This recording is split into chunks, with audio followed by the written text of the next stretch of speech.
বিএনপির ভারপ্রাপ্ত চেয়ারম্যান তারেক রহমানের গ্রেনেড হামলা মামলায় খালাস পাওয়ায় বিএনপির উদ্যোগে একটি আনন্দ মিছিলের আয়োজন করা হয়। মিছিলে উপস্থিত ছিলেন জিয়া মঞ্চ কেন্দ্রীয় কমিটির সাধারণ সম্পাদক ফয়জুল্লাহ ইকবাল, সিনিয়র যুগ্ম সাধারণ সম্পাদক ইঞ্জিনিয়ার জামাল হোসেন।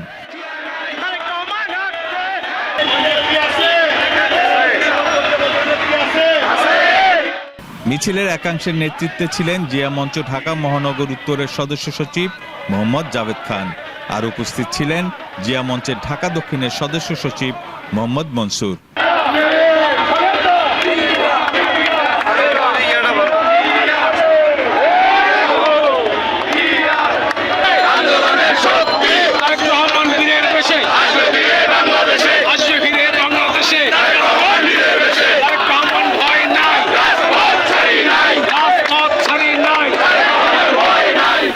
আগস্টের এই গ্রেনেড হামলার রায় এটাই প্রমাণিত করে যে এই মামলাটি ছিল মূলত রাজনৈতিক কারণে, এবং তারেক রহমানের মতো একজন বড় নেতাকে শুধুমাত্র রাজনৈতিক প্রতিপক্ষ বিবেচনা করে এবং নিরপরাধ অন্যান্য নেতাদের একসঙ্গে সম্পৃক্ত করে এই মামলাটি করা হয়েছিল।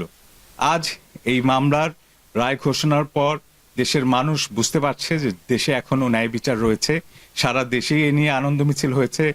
সক্রিয় ছিল ঢাকার বিভিন্ন বিএনপি এবং বিএনপির অঙ্গ সংগঠনের দলগুলো, সক্রিয় ছিল জিয়া মঞ্চ, এবং তাদের একটি আনন্দ মিছিল আমরা লক্ষ্য করেছি যেখানে একাংশের নেতৃত্বে ছিলেন ঢাকা উত্তরের মহানগরের সদস্য সচিব জিয়া মঞ্চের মোহাম্মদ জাভেদ, এবং তারা বলেছেন, মিছিল শেষে বলেছেন যে এই মিথ্যা মামলাটি যে কতটা ঘৃণ্য ছিল এবং স্বৈরাচার সরকার যে কতটা রাজনৈতিক প্রতিহিংসা পরায়ণ ছিল সেটারই প্রমাণ, এবং এখন তারা ন্যায় বিচার পেয়েছেন এবং তারা এতে সন্তুষ্ট।